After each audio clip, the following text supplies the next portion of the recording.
Mesdames, Mesdemoiselles et Messieurs, bienvenue. Nous allons d'abord nous excuser pour ce retard, ce n'est vraiment pas notre volonté. Vous le savez, depuis 2 jours, on a des petits soucis de temps, simplement parce que, vous savez, ça demande beaucoup, mais nous travaillons là-dessus. On travaille, c'est vraiment indépendamment de notre volonté. Si ça ne dépendait que de nous, on aurait fait ça à 6h, à 7h comme on l'a toujours fait. Mais bon, comme on dit, ça rentre dans les cadres du combat. C'était un combat, on se bat et on espère qu'on gagnera ce combat-là. On a besoin de beaucoup de choses. C'est vrai, mais nous essayons de nous libérer pour trouver un moyen important. Nous signalons aussi en même temps que Congo Buzz va ouvrir ses portes au public. Ça veut dire notre première sortie, je veux dire la sortie officielle voilà, de Congo Buzz, ça sera le 1er mai. Et pendant tout ce mois, on est en train de travailler, on est en train nous essayons de nous affranchir un peu de beaucoup de choses, financièrement, matériellement, on essaie d'avoir tout ce qu'il faut pour commencer un média comme il faut, c'est-à-dire des débats, des émissions d'éducation, des émissions de civisme, comme on le fait, et beaucoup d'autres émissions pour finalement faire comprendre aux Congolais qui vivent à l'étranger, le Congolais qui vit à l'étranger, que le Congo n'est pas l'enfer. Le Congo est en reconstruction et un peu de volonté politique suffit pour changer ce pays. Avec la conscience collective, bien évidemment, on changera ce pays. Parce que ne vous en faites pas, l'échec du Congo, ça ne sera pas l'échec d'un individu, ça sera l'échec de toute une nation. Et ça sera à nous de voir dans quel bord on veut prendre. Le bord de la réussite ou le bord de l'échec. Le bord de l'optimisme ou le bord du pessimisme. Dans tous les cas, on aura un choix. Mesdames, Mesdemoiselles et Messieurs, bienvenue. Alors, Critique Info aujourd'hui, le baromètre. Franchement, les Congolais ont des titres. Ils ont des titres. Le baromètre. Le vœu du docteur Mukwege dans une interview exclusive à Jeune Afrique, Fachi doit bloquer Kabila. Ah, docteur Mukwege. Et puis on dit encore Eliezer Tamboué, l'extrémiste député déshabillé. Mon frère Eliezer, qu'est-ce qu'il a fait encore? Il faut que je lise cela. Je vais lire d'abord la page 11. Eliezer Tamboué. Voilà, il est là. Eliezer Tamboué, un parfait maître chanteur. Rien de caché ne le restera éternellement, disent les Saintes Écritures. Le cas de celui qu'on appelle abusivement aujourd'hui honorable Tamboué, Mposhi Eliezer, mérite d'être mis sur la place publique. D'abord, il faut que je recadre un élément. On ne l'appelle pas abusivement honorable.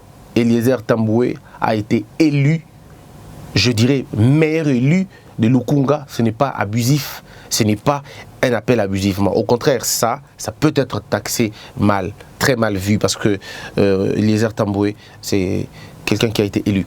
Et quand je parle d'Eliezer, ne vous en faites pas. Je l'ai vu une seule fois en face. Je l'ai reçu une fois dans une émission, je crois 2 fois. La première quand je le reçois, la deuxième fois et tout. Donc on s'est vu pour parler vraiment fraternellement une fois et c'était pas dans moins d'1 minute. Donc il me connaît comme présentateur des émissions. Moi je le connais aussi comme un grand présentateur de nos émissions. Donc à un moment donné, il faut qu'on arrête cette manière de faire les choses. Mais je veux quand même lire. Et pour cause, peu ou du moins la multitude des Congolais ignorent le passé nébuleux de ce parfait maître chanteur, des autorités à qui ils ont affaire pour le mener jusqu'à l'hémicycle de Lingwala. Alors je comprends pas. Pour sa trajectoire de flatteur retenue, la société congolaise marquée des antivaleurs agendera en 1967 un certain charmant Eliezer Tamboué dans l'ancien district de Kabinda, pays de Songé, parvenu au métier de journaliste par le pur hasard.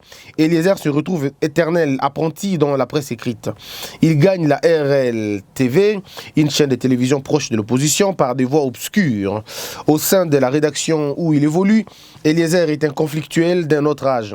Plusieurs fois mis sur la célérité, l'apprenti reporter résiste grâce à ses accointances tribalo-ethniques régionalistes. Je crois que c'est ici qu'on trouve les tribalismes, parce que je ne vois rien des tribalismes là. Convaincu de se trouver mieux dans la production, il conçoit courageusement, qui dit vrai, motivé de l'idée des flatteurs. Eliezer est vite rattrapé par sa nature conflictuelle. L'équipe technique de la production le recrute avant de le revoir sur ordre de Roger Lumbala, promoteur de la chaîne, comme présentateur de 7-7, une émission politique conçue en soutien à Étienne Tshisekedi, alors candidat président de la République aux élections 2011. Tokomi Wapi, la RLTV incendiée, reprend quelques temps plus tard, 7-7, Tokomi Wapi. Bon, on va aller plus loin.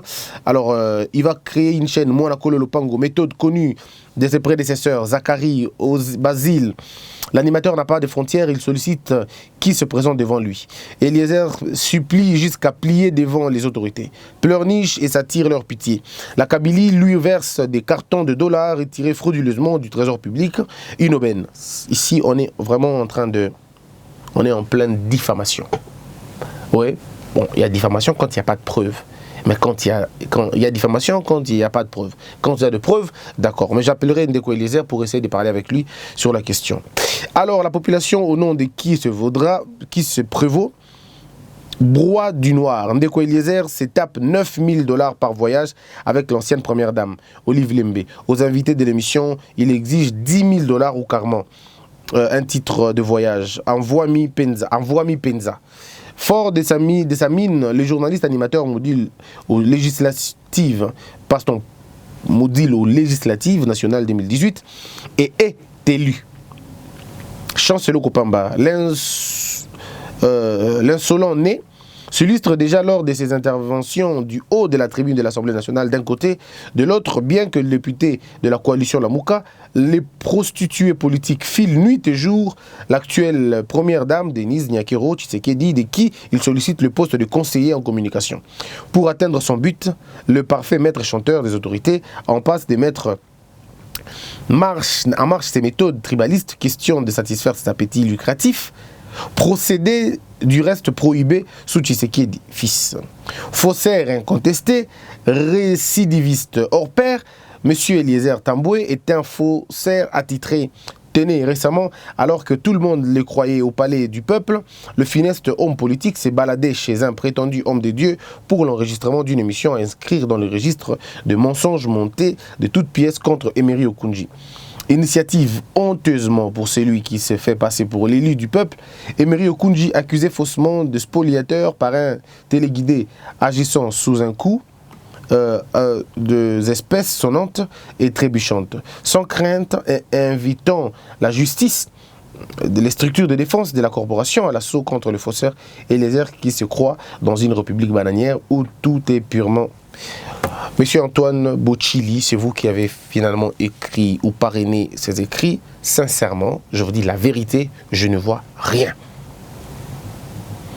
Je ne vois rien qui puisse déranger l'honorable Eliezer. Seulement, je me rends compte que vous lui en voulez simplement parce qu'il a dénoncé ce que Emery Okunji serait en train de faire. Je crois humblement. Mais toutes ces choses, je ne vois pas d'où vous tirez vos sources. Mais bon, nous allons appeler M. Eliezer, il nous dira un peu plus. Mais en tant que journaliste, je me dis, les conflits, on devra peut-être le régler ailleurs que de le régler sur un journal. Ce ne sera pas bien.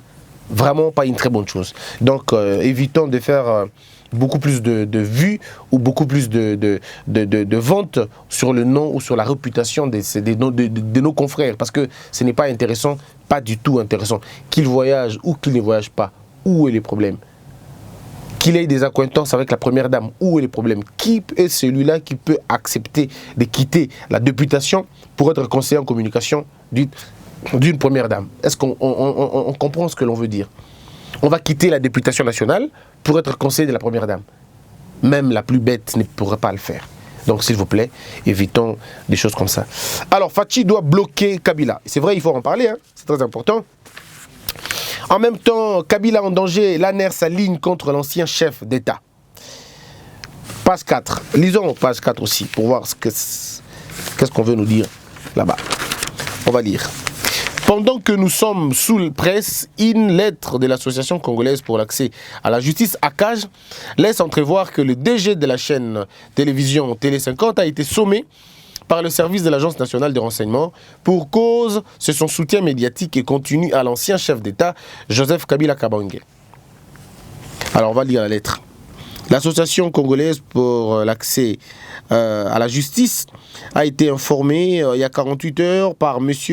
Kassamba, directeur de cabinet, que l'un de vos collaborateurs en charge de sécurité interne, avait convoqué monsieur Kassamba Kana et le DG de la RTNC pour leur interdire de ne plus passer leur chaîne de reportages émettant, je crois, des reportages concernant Joseph Kabila Kabange. Et 15 jours après, vous aurez même donné des instructions qu'on coupe le signal. La CAGE, conformément à la loi, saisit l'ANER pour en savoir un peu plus. Mais à un moment donné, moi je me pose la question de savoir, ça commence quand même à changer pour ceux qui pensaient que l'autre n'était un pantin. Jean-Marie Kassamba, c'est un journaliste pour qui j'ai beaucoup d'estime, et la RTNC est une grande chaîne pour qui j'ai beaucoup d'estime. Mais nous savons tous les méthodes de ces chaînes-là. Nous savons tous. C'est c'est Télé 50 qui, à l'époque, avait opposé le dialogue au chaos. Ce sont eux qui nous disaient que si nous n'allons pas au dialogue, eh bien il y aura chaos. C'est finalement Télé 50 qui a aidé, je veux dire, à institutionnaliser la démagogie. Même à un moment donné, la haine tribale. Mais combien de fois Félix Tshisekedi était insulté sur Congo, sur comment on appelle, sur Télé 50? Combien de fois Kassamba, monsieur Katumbi était insulté à Télé 50? Aujourd'hui, c'est monsieur Fayoulou qui est insulté.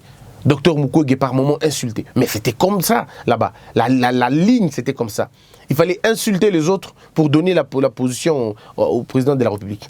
Et à l'époque, à la RTNC, avant les journaux télévisés, c'était le visage du président qui passait. Et aujourd'hui, nous devons nous battre pour que ce système-là s'arrête. Et il faudrait qu'on élève un État, pas sur des, des enchantements ou des éloges, bref, le culte de la personnalité. Il faut qu'on enlève dans la tête des Congolais. Et l'outil qui a travaillé pour détruire, ça, c'est le média. C'est parce que les gens ne savent pas. Le média congolais a abruti un peuple. Nous avons eu des médias qui nous ont abrutis aujourd'hui.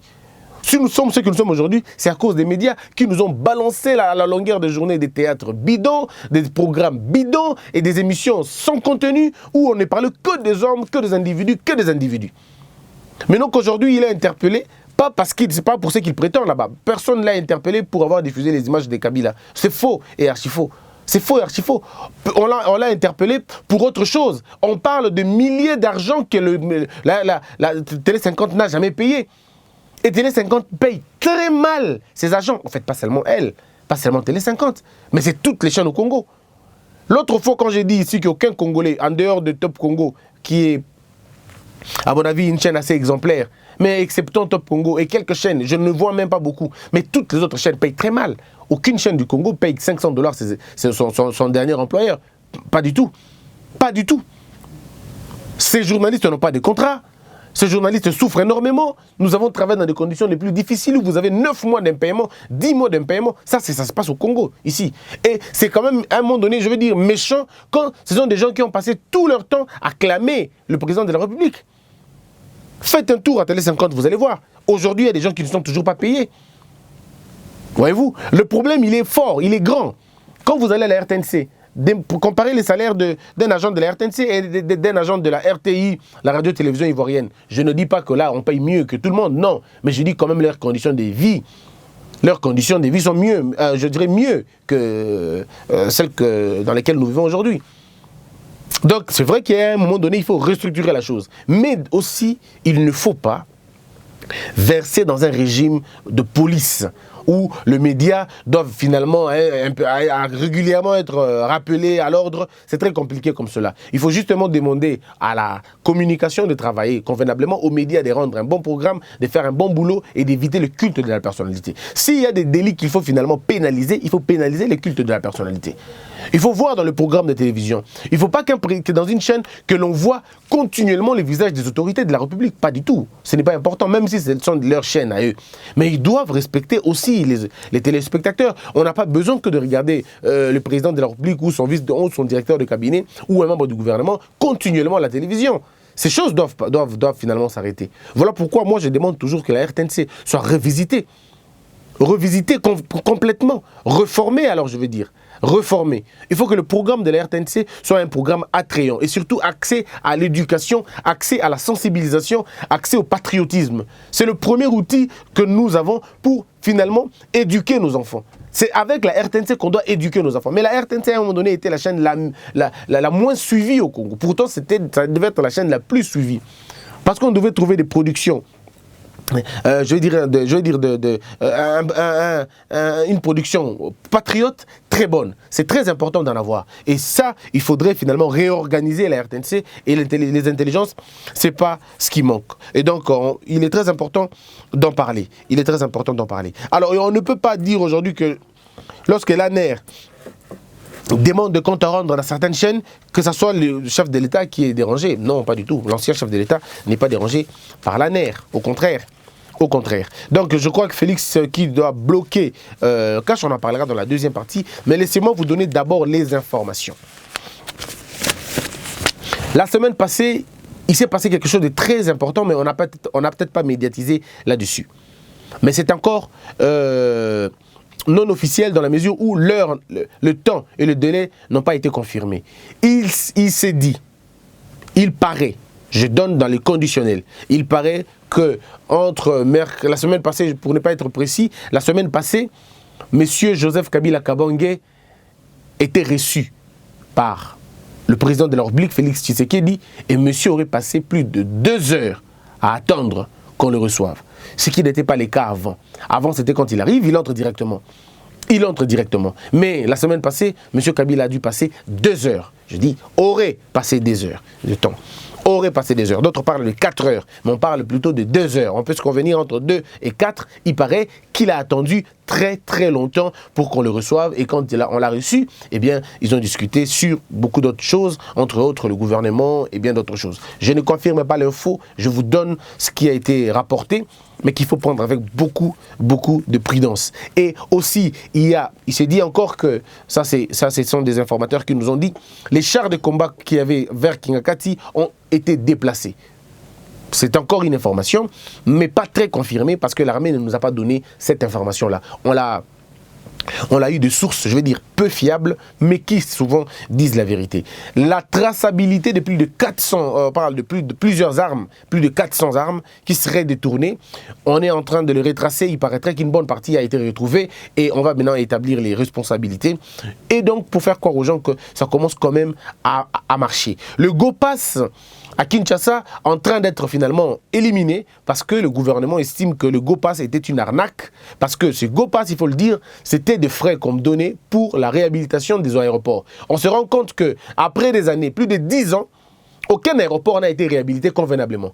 Tous ces aéroports n'ont été qu'à un moment donné, on a mis des coups de peinture et des petits coups par-ci par-là, mais jamais la modernisation convenable d'un aéroport.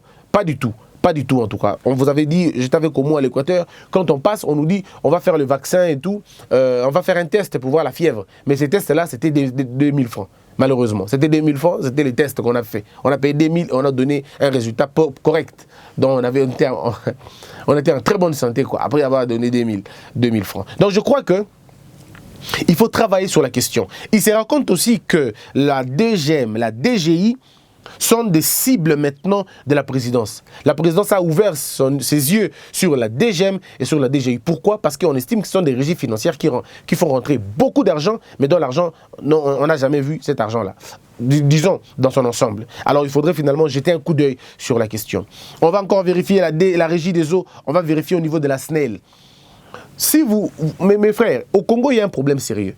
Le problème, il est lequel? C'est que l'argent de l'État est récolté, c'est vrai. L'argent est recouvré, c'est vrai. Mais maintenant, du moment où on a l'argent, et du moment où l'argent doit arriver au trésor public, l'argent se perd en chemin. Et M. Luzolo l'avait bien dit, que l'argent, on a l'argent, c'est vrai. On perçoit l'argent, c'est vrai. Mais de la perception de l'argent au versement au trésor public, l'argent disparaît. On ne sait pas où va l'argent. Et avec cette gouvernance, il se raconte maintenant qu'il y a des gens qui viennent verser l'argent à la présidence. Comme c'était dans l'habitude. Ils viennent verser l'argent à la présidence et on se rend compte que l'argent n'a pas de maître. Personne ne se dit, fais mon argent. Personne. Et comme ça, oh, t'es bien côté. Oh, bien côté. Et on prend cet argent, on canalise ça au trésor. Encore qu'il faut vérifier si on le canalise vraiment au trésor public. Il faut finalement quitter la gouvernance de l'opacité. Et puis il faut quitter la gouvernance de la gabegie financière. Il est très important d'ouvrir l'œil et le bon pour que la gouvernance des jouisseurs s'arrête. Il faut maintenant qu'on ait une gouvernance de redevabilité, mais surtout une gouvernance des hommes sérieux, des hommes qui vont travailler pour le compte du peuple. Si on estime que, vous savez, si on prend juste l'argent de la DGI pour tout le Congo, la DGI seulement, les recettes engendrées ou orchestrées ou je veux dire, l'argent que la DGI génère le mois, nous devons avoir au moins, c'est vrai, les assignations, mais nous devons savoir exactement ça fait rentrer combien d'argent. Quel est le montant par jour, par mois, par semaine, et on saura maintenant comment on va faire. Et puis, il n'y a fait pas que la DGI, il y a la DGM. Il n'y a pas que la DGM, nous avons comme ça des GRK, des GRPEC, des GRLOU, des GRNINI, des GR. Et si vous avez toutes ces régies-là, qu'on a une sorte de canalisation de recettes, le budget qu'on a aujourd'hui peut exploser, peut aller même se multiplier, ou même on peut le doubler à 10 ou à 15. Si seulement on essaie de faire, d'éviter le coulage des recettes, mais surtout de boucher tout le tour des jouisseurs. Parce que mon côté en Congo est belé à Kosakanate. Je vous fais un calcul. Ne vous en faites pas, moi je suis très nul en calcul, mais on va faire un petit calcul. Oh Joël, je ne sais pas comment je vais m'en sortir ici. Aide-moi. Les calculs, comment on va le faire? Alors on va prendre ce téléphone. Faisons les calculs. Nous sommes... Partons du principe... Non, partons du principe 15 $. Le Go Pass, hein? On est dans 15 $, le Go Pass. Ça, c'est pour un vol simplement de Kin ou Mbandaka ou Kin Lubumbashi. 15 $ à l'interne. Mais si nous rendons compte qu'il y a par exemple 3000 passagers par jour.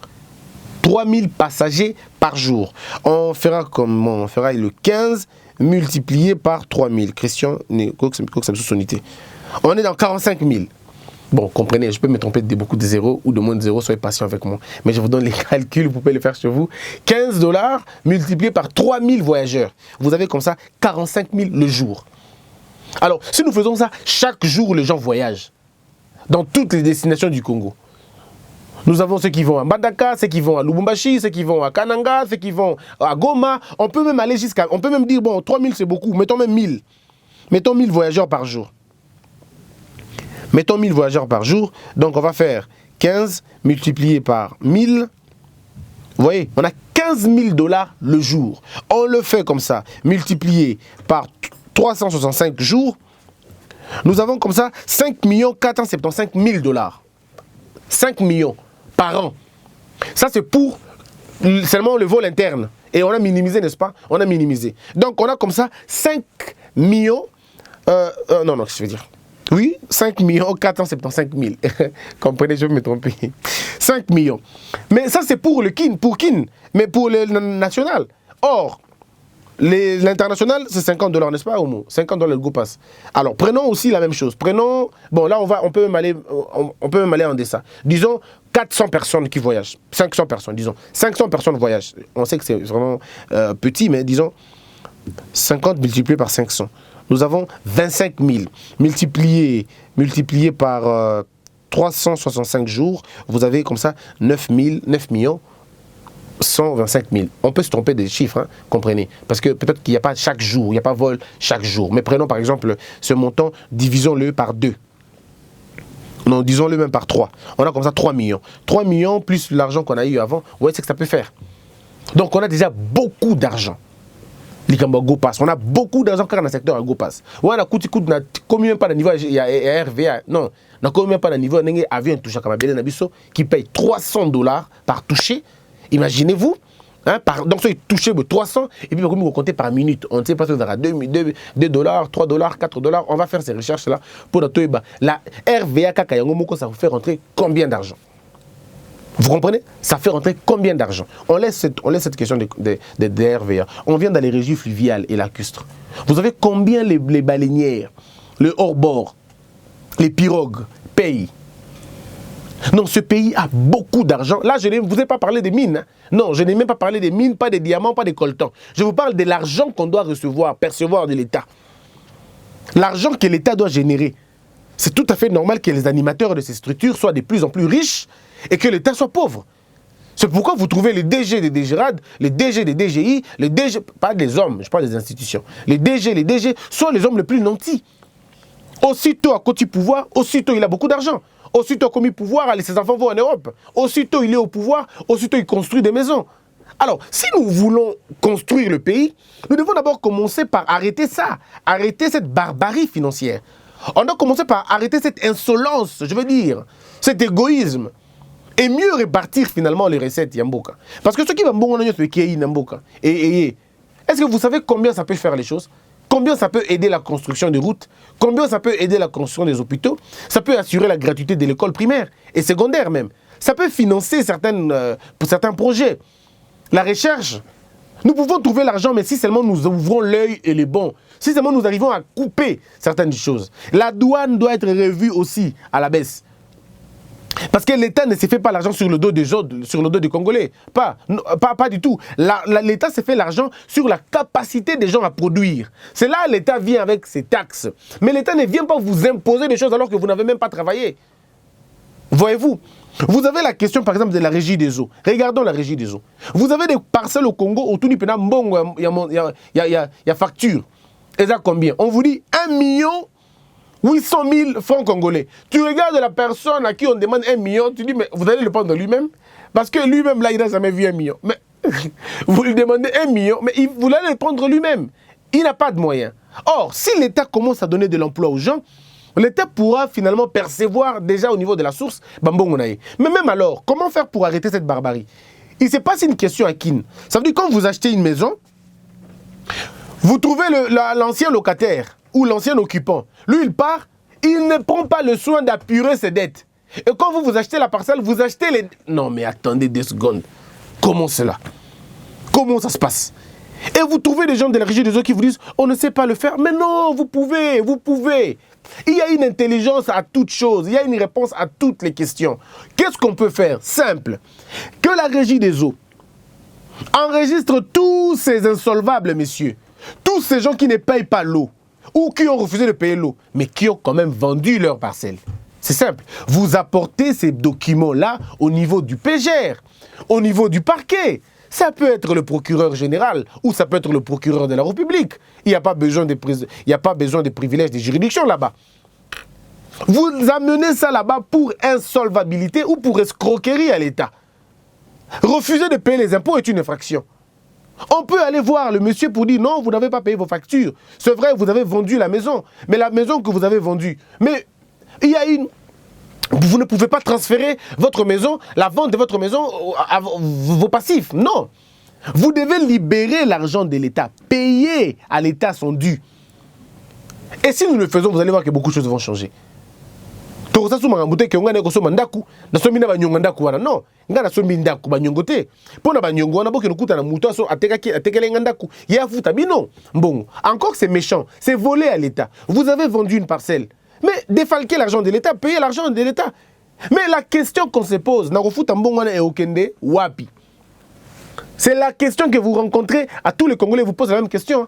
Ton foot à vignette, oui, mais ça va faire quel service?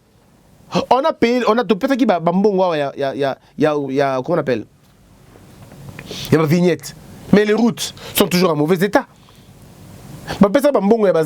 Mais les marchés sont toujours en mauvais état. Voilà pourquoi, parce que le Congolais n'a pas encore compris que l'argent de l'État, c'est à l'État.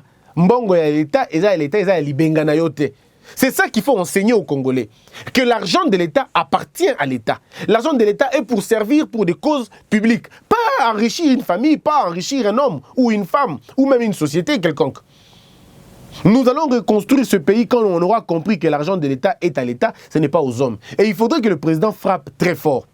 J'ai été scandalisé d'apprendre qu'un député passe à la télévision pour dire non, écoutez, avant de baisser les émoluments de députés, il faut d'abord commencer par baisser la liste civile du président. Je vais bien. Mais ça, vous dites, après, le président, le directeur de cabinet, on dit ici qu'il fallait d'abord commencer par baisser la liste civile du président jusqu'aux députés. Parce que regardez, on va encore faire des calculs. Les lots, on a bien un calcul. Bon, ce calcul, on a le coup de sambo indéga. On est dans la regardez, on va faire un calcul simple. Un député touche 13 000 $. D'accord? 13 000. 13 000. Ça, c'est le salaire, l'émolument d'un député. 13 000 $ le mois. Faisons ça multiplié par... Nous sommes dans 6 500 000. 6 500 000. On prend 6 500 000, on met ça de côté. D'accord. Le président de la République, on parle de 700 000. Je ne sais pas son liste civile parce que ça n'a jamais été publié. La loi des finances ne nous a pas publié cela. Mais on parle de 700 000. Prenons ça comme ça. Prenons 700 000 du président de la République. 700 000. Bon, on fait le 700 000 multiplié par 12, parce que c'est 12 mois. Nous sommes dans 8 400 000. Oh, mais c'est beaucoup quand même. Hein? 8 400 000. Le 8 400 000 ici, ça c'est par an. Hein? Après 12 mois, il y a 8 400 000 francs. Mais si c'est un homme qui doit lui-même avoir 8 400 000 francs congolais, comprenez déjà que c'est fini, quoi. Ça, c'est un salaire. Moi, si vous me donnez 8 400 000, j'ai construit les écoles partout au Congo. Les écoles primaires, chaque localité, une école. Chaque localité, une école. Et j'assure convenablement la gratuité de l'école et la cantine même. 8 millions, c'est beaucoup. 8 400 000 $. Je peux créer des écoles dans toutes les provinces. Les écoles primaires gratuites. Dans toutes les provinces, alors. Et puis voilà comment ça peut se passer. Mais maintenant, on a les 6 500 000 des députés. Et vous avez les 8 400 000. Ici, c'est pour 500 personnes le mois. Hein. Ça, c'est le mois. Ici, c'était le mois. Maintenant, mettons ça aussi aux parents. Bon, on a comment bateau, ça a si, bon, voilà, on va faire ça. Il y a 5 euros, Christian. 6 500 000. Au moins, tu te moques de moi. C'est pas grave. Les calculs, on va apprendre. Le lobo, calculer. 6 500 000 multiplié par 12. Vous avez 78 millions. 78 millions de $. Maintenant, faisons les 78 millions de $ qu'on a déjà ici. Les 78 millions de $ qu'on a ici, on va l'additionner. Hein, on fait l'addition avec le 8 400 000. On a 86 millions, mes frères. 86 400 000 $. Est-ce que vous imaginez? Ça, c'est par an. Ils gagnent ça comme ça. Par an, ils gagnent. Maintenant, si nous divisons par les 100 $ par jour, là, c'est l'opération que je ne saurais pas faire. Pour diviser cet argent par le nombre des enseignants, ça, je ne pourrais pas. En tout cas, excusez-moi, je ne pourrais pas. Mais je suis convaincu que les enseignants sont à Kinshasa, à Brazza, à Gabon. Non. Ici, le problème, c'est que, mes frères, on doit refaire ce pays. Il est important de le refaire. L'actualité aujourd'hui a tourné autour de ça. L'actualité a tourné autour de ces informations qu'il y a là. Et je crois qu'on a essayé un peu de donner notre point de vue sur la question. Fachi contesté, on parle de un quaterron de prélats catholiques conspirateurs entretient les flammes de l'insurrection et du chaos après les élections pour replacer la RDC Congo sous coupe réglée occidentale. Moi, je ne suis pas d'avis. Je suis vraiment pas d'avis que comment on appelle, l'église catholique serait contre Félix Tshisekedi, il voudrait à sa mort. Tout. Je suis pas d'accord avec ça. Ce sont les animateurs, certains prêtres qui ne sont pas d'accord, mais pas l'église catholique. Il ne faut pas qu'on salisse l'église catholique, parce que tous les prêtres ne sont pas d'accord avec la démarche de la Synco. Pas tous les prêtres. Non, pas tous les prêtres. Tous les prêtres ne sont pas d'accord. Il y a des prêtres qui sont d'accord, il y en a d'autres qui ne sont pas d'accord. Il ne faudrait pas qu'on dise que monsieur, ce que Monseigneur Ambongo dit, c'est les propos qui engagent l'église catholique. Non, non, non. Non, non, l'église catholique n'a pas mandaté Monseigneur Fridolin à TV5 à aller raconter ce qu'il a télé-raconté. Personne ne l'a demandé de le faire. Il a fait parce qu'il estime le faire. Il a fait en tant qu'évêque, pas en tant qu'église catholique qui lui recommande de le faire. C'est vrai qu'il faut faire la part des choses. L'église catholique ne s'est pas prononcée sur la question pour dire que nous sommes contre Félix ou nous sommes pour Fayulu. Donc il faudrait qu'on évite un peu cet amalgame, c'est compliqué, ce n'est vraiment pas une très bonne chose. Mesdames, mesdemoiselles et messieurs, dans la deuxième partie, nous poursuivons ce conflit, nous poursuivons ce débat, nous poursuivons tout ce qu'on est en train de dire à la première partie, parce qu'on estime qu'il faut que nous puissions vous informer de la question. Merci beaucoup. Abonnez-vous très massivement. Nous avons besoin de vous. Abonnez-vous massivement et partagez la vidéo, partagez nos vidéos, partagez notre manière de voir les choses et c'est toujours important pour nous. Alors, c'en est fini pour aujourd'hui, en fait, je vais dire pour ce numéro. La deuxième partie, c'est tout à l'heure. Et Homo Fortus était de l'autre côté de la réalisation, que la peur quitte nos esprits et que Dieu bénisse les RDC.